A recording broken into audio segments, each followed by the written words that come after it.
Hi guys, it's me, Early, at gusto ko lang guys i-share sa inyo yung experience namin sa Lake Farm de la Mar sa Pantabangan. Alam nyo ba guys, yung lugar na yon ay talagang masasabi kong babalikan ko talaga siya. Kasi guys, sobrang ganda ng view niya guys. Dagdag mo pa yung mababait nilang empleyado. At guys, alam nyo ba, walang lugar na talagang patapon. Kumbaga, lahat ng lugar, lahat ng corner doon sa Lake Farm de la Mar, talaga namang Instagrammable. Ganun te.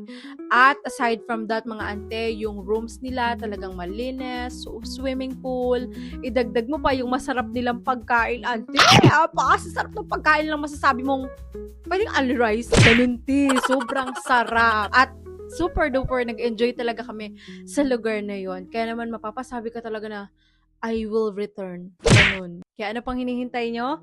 Go na kayo dito sa Lake Farm de la Mar. Let's go!